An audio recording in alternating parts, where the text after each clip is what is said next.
जय श्री राम। मेरे सभी उपस्थित पाठकों को, सुंदरकांड के प्रेमी जनों को, विद्वत जनों को मेरा सप्रेम दंडवत प्रणाम। आइए जानते हैं अपने सुंदरकांड को। इस विषय के पिछले वीडियो में मैंने प्रथम दोहे पर कुछ विवेचन किया था, तो आइए अब मुड़ते हैं दूसरे दोहे की ओर। हमने देखा था कि पिछले दोहे में हनुमान जी महाराज लंका में प्रस्थान करते हैं, उस समय का पिछला वह दोहा। और गोस्वामी तुलसीदास जी पहले दोहे में लिखते हैं कि हनुमान ते परसा कर पुनि कीन प्रणाम और राम काज कीने बिनु मोहि कहा विश्राम। तो यह प्रसंग था मैनाक पर्वत का। मैनाक पर्वत जो पहले समय में पर्वतों की पाँखें हुआ करती थी, पंख हुआ करते थे, तो उन पंखों को काटने के लिए इंद्रदेव ने उन पंखों को काटा था, ऐसी एक कथा मैंने सुनी थी, वो मैंने पिछले वीडियो में भी बताई थी। तो उस प्रसंग से मैनाक पर्वत जो था वह समुद्र में डूब गया था, तो उसके कारण इंद्रदेव ने उस मैनाक पर्वत की पंखों को नहीं काटा था, इसलिए वह बच गया था। तो वही मैनाक पर्वत अपने शिखर को बाहर निकालता है और हनुमान जी महाराज जब लंका में प्रस्थान करते हैं तब हनुमान जी महाराज के सामने आकर वह मैनाक पर्वत खड़ा होता है और कहता है, हनुमान जी आप राम कार्य के लिए जा रहे हो, क्यों ना कुछ समय के लिए आप विश्राम कर लो। तो मेरे हनुमान जी महाराज का यह सुंदर चरित्र यह कहता है कि जब तक एक साधक अपना भगवान श्री राम का कार्य पूर्ण न कर ले वह विश्राम नहीं करता। यह हनुमान जी महाराज का चरित्र है। हनुमान जी महाराज के चरित्र से हमें यह बात समझ में आती है कि जब तक हम प्रभु के कार्य को पूर्ण ना कर ले तब तक हमें आराम नहीं करना चाहिए। भगवान का कार्य करने के लिए ही हमारा जन्म हुआ है, यह बात हनुमान जी महाराज कहते हैं। हनुमान जी महाराज को भी यह बात याद दिलाई जाती है कि राम काज लगी तव अवतारा।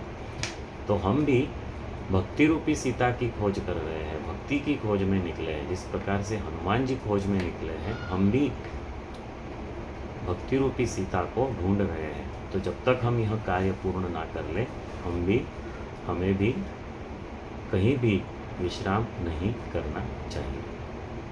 तो दूसरे दोहे के ओर बढ़ते हैं। गोस्वामी जी लिखते हैं कि जात पवन सुत देवन देखा जाने कहूँ बल बुद्धि विशेषा सुरसा नाम अहिन के माता पठईनी आई कही ते ही बाता। जब हनुमान जी महाराज ने लंका में जाने के लिए प्रस्थान किया, उस समय में जिस चोटी पर सिंधु तीर एक भूधर सुंदर कौतुक कूदी चढ़ेवता ऊपर बार बार रघुबीर संभारी तरक्यो पवन तनय बल भारी। हनुमान जी महाराज ने जिस पर्वत की चोटी पर खड़े रहकर लंका की ओर प्रस्थान किया था, हनुमान जी महाराज के बल के कारण वह पर्वत पाताल में घुस गया। जयगिरी चरण देई हनुमंता चले सोगा पाताल तुरंता। तो जैसे ही वह पर्वत पाताल में धंस जाता है, रावण के डर से सभी देवता पाताल में जाकर छुपकर बैठे थे। तो जैसे ही वह कंपन, पर्वत का कंपन पाताल में उन देवताओं को, सभी देवताओं को समझ में आता है, तो देवता क्या करते हैं, देवता इस सुरसा को भेजते हैं कि अरे जाओ, कौन आया है, कहीं रावण तो नहीं आ गया, जरा देखो। तो वह यह सुरसा देखने के लिए आती है कि किसके कारण यह कंपन हुआ है। देवता इन्हें भेजते हैं कि कौन है जो इतने जोर से प्रघात जिसने किया है इस पर्वत के ऊपर, कोई रावण तो नहीं हमें मारने के लिए आ रहा है, जाओ तुम देखो। तो सुरसा को यह देवता प्रेरित करके भेजते हैं। गोस्वामी जी लिखते हैं कि जात पवन सुत देवन देखा जाने कहूँ बल बुद्धि विशेषा। पवन सुत हनुमान जी महाराज जो राम जी का कार्य करने के लिए निकले हैं, इनमें कितना बल है और कितनी बुद्धि है तुम देखो। इसलिए सुरसा यह कौन है, यह सर्पों की माता है। इसे यह देवता हनुमान जी महाराज की परीक्षा करने के लिए भेजते हैं। और यह सुरसा हनुमान जी के सम्मुख आकर खड़ी होती है और कहती है कि आज सुरन मोहि दीन आहारा, सुनत बचन कह पवन कुमारा, राम काजु करी फिर मैं आओ, सीता कही सुखी प्रभु ही सुनाओ। यह सुरसा हनुमान जी से कहती है कि आज मुझे देवताओं ने आहार दिया है, भोजन दिया है और मैं तुम्हें खाऊंगी। तो सुनते ही हनुमान जी महाराज कहते हैं कि मैं राम कार्य के लिए निकला हूँ, मैं यह राम जी का कार्य करके वापस आ जाता हूँ, उसके बाद मैं स्वयं तुम्हारे पेट में चला जाऊँगा। सीता कई सुधी प्रभु ही सुनाओ, तब तब बदन पैठी हूँ आई, सत्य कहो मुई जानते माई। मैं यह राम जी के कार्य के लिए निकला हूँ, मैं यह राम जी का कार्य कर लूँ, माता सीता की सुधी प्रभु को सुना दूँ, उसके बाद मैं स्वयं आपके पेट में ग्रास बनकर चला जाऊँगा, फिर आप मुझे खा लेना। मैं सत्य कह रहा हूँ, लेकिन अभी मुझे जाने दो। जब किसी भी बात से यह सुरसा नहीं मानी, कवनेहु जतन दे ही नहीं जाना, ग्रससी न मोहि कहेहु हनुमाना। तो हनुमान जी महाराज को ग्रास बनाने के लिए, हनुमान जी महाराज को खाने के लिए इस सुरसा ने एक योजन में अपना मुंह खोला। एक योजन माने 12 किलोमीटर। जोजन भरिते ही बदन पसारा, कपितनु कीन दुगुन विस्तारा। जैसे ही इस सुरसा ने एक योजन का मुंह खोला तो सुरसा ने, हनुमान जी महाराज ने अपना दुगना रूप शरीर का विस्तार बना लिया। 16 योजन मुखते ठयऊ, तुरत पवन सुत 32 भयऊ। एक योजन का मुख सुरसा ने खोला तो हनुमान जी 2 योजन के हो गए। सुरसा ने 4 योजन का मुख किया तो हनुमान जी 8 योजन के हो गए। जैसे ही हनुमान जी ने 8 योजन का अपना शरीर बनाया, सुरसा ने 16 योजन में अपना मुख फैलाया तो हनुमान जी महाराज तुरत पवन सुत 32 भयऊ। हनुमान जी महाराज 32 योजन के हो गए। जस जस सुरसा बदन बढ़ावा, तासु दून कपि रूप देखावा। जैसे जैसे सुरसा ने अपने मुख का विस्तार किया है, हनुमान जी महाराज ने उसका दुगुना रूप उस सुरसा को बताया है। उसके पश्चात 7 योजन ते ही आनन कीना, अति लघु रूप पवन सुत लीना। जैसे ही सुरसा ने 100 योजन का मुख खोला, 100 योजन का मुंह बनाया, तो हनुमान जी महाराज तो बल और बुद्धि के निधान है। हनुमान जी महाराज के पास बल भी है और बुद्धि भी है। हनुमान जी महाराज ने मन में सोचा कि मैं अभी चाहूँ तो 200 योजन का हो सकता हूँ, लेकिन इससे क्या लाभ होगा? इससे तो केवल यह खेल बढ़ता जाएगा। अगर मैं 200 योजन का हो जाऊँ तो 100 योजन का तो समुद्र है, तो मेरा एक पाँव जाएगा प्रभु के पास, दूसरा पाँव जाएगा लंका में माता सीता जी के पास। इससे क्या होगा? तो इससे केवल झगड़े का अंत नहीं होगा। तो हनुमान जी महाराज ने क्या किया कि अपना छोटा सा रूप बनाया, एकदम छोटा सा रूप बनाया, और छोटा सा रूप बना करके हनुमान जी महाराज उस सुरसा के मुख से जाकर फिर से बाहर निकल आते हैं। 7 योजन ते आनन कीना, अति लघु रूप पवन सुत लीना, बदन पैठी पुनि बाहिर आवा, मागा बिदा ताहि सिरुनावा। और बाहर आते हैं और उस सुरसा को प्रणाम करते हैं और कहते हैं कि हे मैया, मुझे जाने दो, मैं राम कार्य के लिए निकला हूँ। जैसे ही यहाँ पर बहुत से लोग कुछ आशंका व्यक्त करते हैं कि जब हनुमान जी महाराज उस सुरसा के मुख में चले गए तो सुरसा ने मुख क्यों बंद नहीं किया? वास्तविक यह सोचने जैसी बात है कि 7 योजन ते ही आनन कीना। जब सुरसा ने 100 योजन का मुख खोला तो 100 योजन माने 1200 किलोमीटर। अभी 1200 किलोमीटर में अगर मुख का विस्तार किया जाए तो उस मुख को बंद करने के लिए भी तो समय लगेगा। हम अगर हवाई जहाज़ के गति से भी अगर चलते हैं तो लगभग 600 किलोमीटर हवाई जहाज़ 1 घंटे में चलता है। तो 1200 किलोमीटर के मुख का विस्तार होने के बाद उसे बंद करने के लिए कम से कम 2 घंटे का समय लगेगा। तो हनुमान जी महाराज तो बल और बुद्धि के निधान है, तो उसका जब तक मुंह बंद हो रहा है तब तक हनुमान जी महाराज जाकर बाहर आ गए।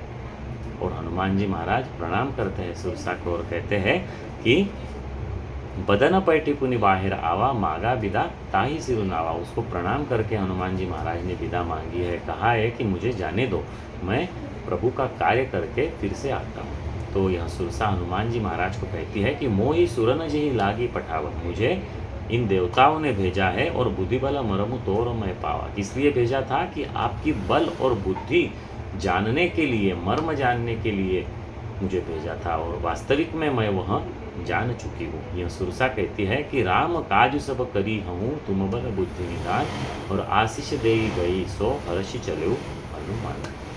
यह सुरसा हनुमान जी महाराज को आशीष देती है, आशीर्वाद देती है और कहती है कि निश्चित ही आप राम जी का कार्य पूर्ण करोगे। क्यों? क्योंकि आप बल और बुद्धि के निधान हो।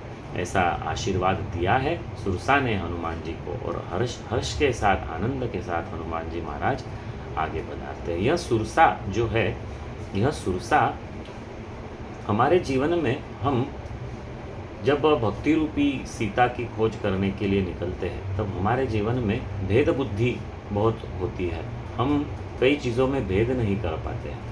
तो यह सुरसा भेद बुद्धि है। हमें जब भक्ति रूपी सीता की खोज में हम निकलते हैं तो हमें इस भेद बुद्धि की ओर ध्यान नहीं देना है। जैसे जैसे हम विषयों का जितना चिंतन हम करेंगे उतने वह विषय बढ़ते हैं। जैसे जैसे सुरसा मुख खोलती है उसके दुगुना रूप हनुमान जी महाराज दिखाते हैं, फिर सुरसा उसका दुगना रूप बनाती है। तो यह होते हैं विषय।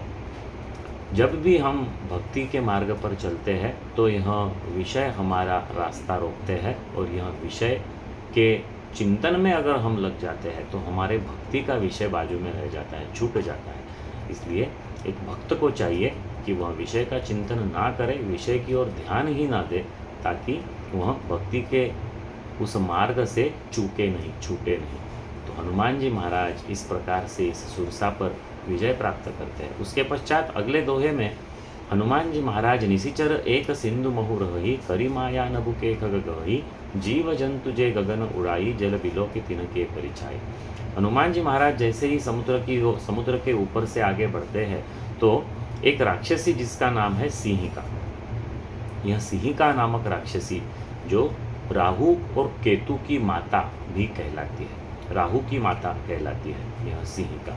यह सिंहिका का स्वभाव कैसा बताया गया है कि आकाश में जो जीव जंतु उड़ते हैं उन जीवों की परछाई को जल में वह देखती है, और जल में परछाई देखकर वह सुरसा उस परछाई को पकड़कर उस जीव को खा जाती है। तो जब हनुमान जी महाराज लंका की ओर समुद्र के मार्ग से जा रहे थे तो निशिचर एक सिंधु महु रही, करी माया नभु के खग गही, जीव जंतु जे गगन उड़ाई, जल बिलो के तिनके परिछाई। गहई छाह सक सो न उड़ाई, उसको उस परछाई को पकड़ने के बाद वह जीव उड़ नहीं पाता था। यही विधि सदा गगन चरक खाई, इसी प्रकार से वह सभी आकाश में उड़ने वाले जीवों को खाती थी।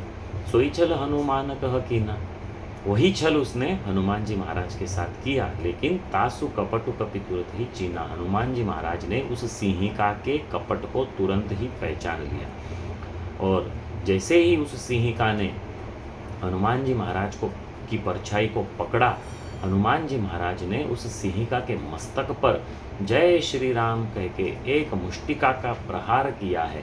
ताही मारी मारुत सुत बीरा, और बारिधि पार गयो मति धीर। सिंहिका का उद्धार करके हनुमान जी महाराज लंका में पहुँचते हैं। तहाँ जाई देखी बन शोभा, गुंजत चंचरी कमधुलोभा, नाना तरुफल फूल सुहाए, खगमृग वृंद देखी मन भाए, शैल विशाल देखी एक आगे, तापर धाई चढ़े भय त्यागे। भगवान महादेव अपनी अर्धांगिनी देवी पार्वती को यह कथा सुना रहे हैं, और भगवान महादेव यहाँ पर उस लंका का वर्णन मैया पार्वती को, जगदम्बा पार्वती को बताते हैं। हनुमान जी महाराज लंका में पहुँचते हैं, उस लंका का वर्णन यहाँ पर किया गया है, और भगवान महादेव माँ पार्वती से कहते हैं कि उमा न कछु कपि के अधिकाई। इसमें हनुमान जी की कोई बड़ाई नहीं है, प्रभु प्रताप जो काल ही खाई। यह मेरे प्रभु की कृपा है जो अपने भक्त पर कभी किसी प्रकार का दुख, कभी किसी प्रकार का कष्ट आने ही नहीं देता। यह भगवान का स्वभाव है। भगवान अपने भक्त की रक्षा किस प्रकार से करते हैं, जिस प्रकार से एक माता अपने छोटे से शिशु की रक्षा करती है। तो महादेव माँ पार्वती को कहते हैं कि उमान कछु कपि के अधिकाई, प्रभु प्रताप जो काल ही खाई, गिरि पर चढ़ी लंका ते ही देखी, कहीं न जाई अति दुर्ग विशेषी, अति उतंग जल निधि चौपासा, कनक कोट कर परम प्रकाशा। गोस्वामी तुलसीदास जी इस दोहे में और आगे गाए हुए छंद में उस लंका का वर्णन करते हैं। और इस लंका के वर्णन में गोस्वामी तुलसीदास जी एक छंद लिखते हैं कि कनक कोट विचित्र मणिकृत सुंदरायत नागना, चौहट्ट हट्ट सुभट्ट वीथि, चारुपुर बहु विधि बना, गजबाज खच्चर निकर पदचर रथ बरुथ निकोगने, बहुरूप निशिचर जूथ अति बल सेन वर्णत नहीं बने, बन बाग उपवन बाटिका सर कूप बापी, सोह ही नर नाग सुर गंधर्व कन्या, रूप मुनिमन मोह ही, कहु माल देह विशाल शैल समान, अति बल गर्ज ही, नाना अखारे न भिरहि बहुविधि एक एक न तरज ही, करि जतन भटको टिन बिकट तन नगर, चौदिसि रच्छ ही, कहु महिष मानुष धेनु खर अज खल निशाचर भच्छ ही, एहि लागी तुलसीदास इनकी कथा कछु एक है कही, रघुबीर सरति रथ शरीरनि, त्यागी गति पै है सही। गोस्वामी तुलसीदास जी इस छंद के माध्यम से संपूर्ण लंका के उस वैभव का वर्णन करते हैं।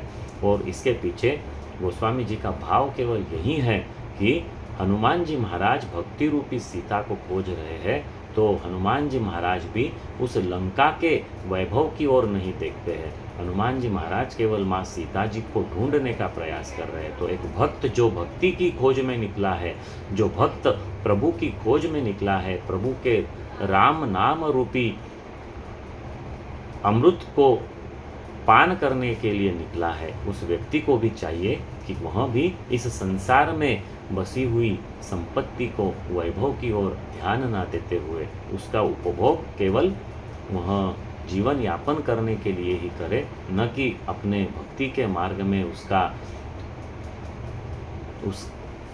भक्ति के मार्ग में उसकी कोई भी बाधा उत्पन्न हो उस कारण उसके ओर ध्यान न दे। यह हनुमान जी महाराज का स्वभाव है।